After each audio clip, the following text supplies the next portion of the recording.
정보가 부족한 것 같은데 이런 생각들 되게 많이 하거든요. 유튜브에서도 그런 말 되게 많이 하거든요. 이제 좀 있으면 떨어진다. 2025년에는 부동산 폭락이 온다. 지금 경매 물건 엄청 많이 쌓였어요. 부동산 끝났습니다. 폭락합니다. 이거를 보거나 들은 사람들은 내가 이 매매를 잘한 걸까요? 못한 걸까요? 내가 왜 그랬지? 좀 더 신중하게 투자했어야 되는데 실제로 이때가 제일 불안해요. 그러니까 집을 사기로 하고 계약서를 쓰고 계약금을 넣잖아요. 그래서 실제로 이 돈을 포기하는 사람들도 있습니다. 여러분들의 주식은 괜찮으신가요? 제 주식은 오늘도 파란색입니다. 내가 파란색 입고 왔잖아요. 근데 주식이나 부동산 투자 같은 경우가 다 그런 것 같아요. 어떤 느낌이냐면은 정보, 내가 알고 있는 정보라든지 흐름이라든지 아니면 앞으로의 전략이라든지 전망 이런 것들 되게 중요해 보이는 것 같긴 한데 실제로는 투자를 할 때 제일 중요한 거는 내가 그거를 어떻게 생각하느냐에 대한 개인적인 철학, 투자에 대한 기준 이런 것들이 훨씬 중요한 것 같아요. 그래서 지난주에 제가 부동산 투자하시는 분을 만났거든요. 그러니까 부동산 투자를 하기 위해서 주택을 처음으로 매입하시는 분들을 만나가지고 얘기를 했는데 이분들이 이제 집을 사기 위해서 계약금을 지금 넣은 상태인데 너무 불안해한 거예요. 실제로 이때가 제일 불안해요. 그러니까 집을 사기로 하고 계약서를 쓰고 계약금을 넣잖아요. 아니면 가계약을 한 상태. 이 상태가 제일 무섭고 불안한 게 뭐냐면은 머릿속이 굉장히 불안해지는 거예요. 무섭고 복잡해져. 여러 가지 시나리오가 떠오르거든요. 이거 내가 잘한 거야?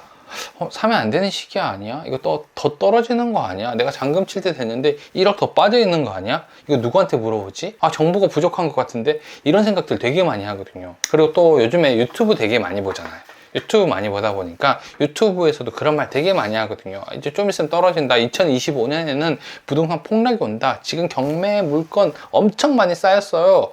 경매 낙찰 안 되고 있어요. 여러분 부동산 끝났습니다. 폭락합니다. 이런 경고성 멘트 되게 많이 하거든요. 그러면은 이제 무섭지. 이거를 보거나 들은 사람들은 내가 이 매매를 잘한 걸까요? 못한 걸까요? 내가 왜 그랬지? 좀 더 신중하게 투자했어야 되는데 막 이렇게 생각하거든요. 그럴 수밖에 없어요. 이거 뭐 전문가라고 한 사람들이 나와가지고 2025년에 폭락할 건데 지금 집을 왜 사요? 여러 가지 됩니다. 거지되시는 거예요. 이렇게 막 얘기하면은 무서워요. 내 선택이 잘못된 건가?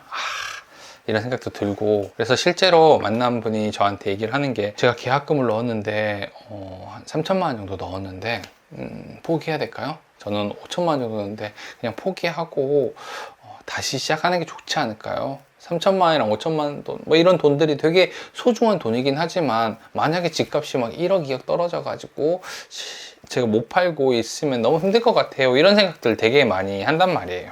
그래서 실제로 이 돈을 포기하는 사람들도 있습니다. 돈을 많이 포기해요, 계약금을.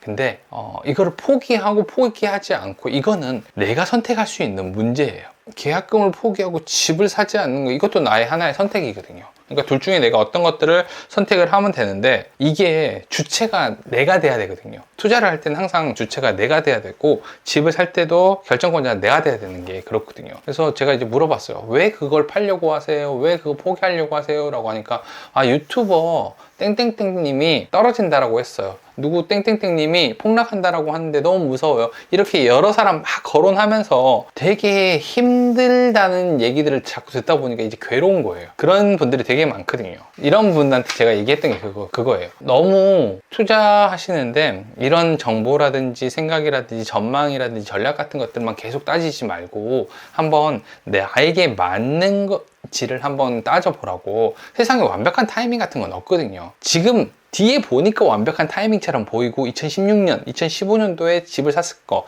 2018년도에 건물을 샀던 거 이런 것들이 완벽해 보이는 타이밍으로 보이지만 아니에요. 그때도 확신이 없었어요. 그때도 떨어진다, 큰일 난다, 폭락한다 이런 얘기 되게 많이 했거든요. 근데 그때 결정을 한 사람이 나라는 거죠. 내가 결정을 하는 거죠. 그래서 제가 그분한테 얘기를 했던 게 뭐였냐면은 자꾸 정보 보고 이게 맞는지 판단하는 것보다는 일단 인문학 책을 가서 한번 사서 보셔요 이렇게 얘기했거든요. 인문학 책들 되게 많잖아요. 인문학 책들 서점 가면은 인문학 책들 되게 많아요. 저도 지금 읽고 있는 책이 한 권 있는데 뭐냐면은 12가지 인생의 법칙이라는 책이에요. 12가지 인생의 법칙이라는 책인데 이거 되게 좋은데 이거 말고도 제가 되게 자주 읽는 책들이 좀 있어요. 이게 인문학 책들은 계속 돌려보면서 읽는 책들이거든요. 그 중에 제일 많이 보는 게 요즘에는 제일 많이 보는 게 이 책이 보이겠죠? 네.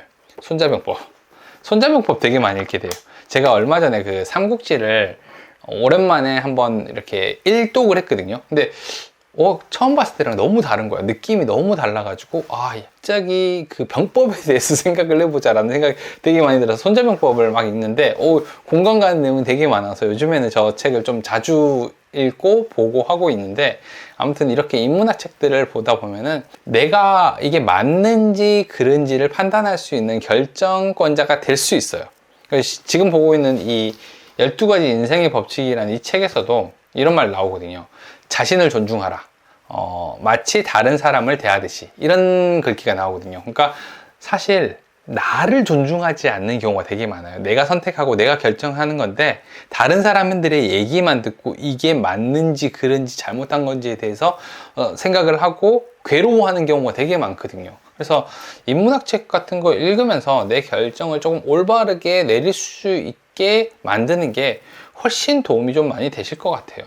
공포심, 그러니까 집을 샀는데 떨어질 수 있다라고 하는 공포심은 언제나 똑같이 있거든요. 똑같이 있는데 이 공포심을 이기는 방법은 결국에는 나한테 있는 거죠. 그래서 아무튼 이 공포심이랑 내가 싸워가지고 이기는 게 되게 힘들어요. 왜냐면 난 너무 작고 소중하잖아요. 나는 너무 약하고, 그러니까 이런 것들이 좀 있죠. 이게 뭐 사실 인문학 책들이 대부분 그런 거거든요.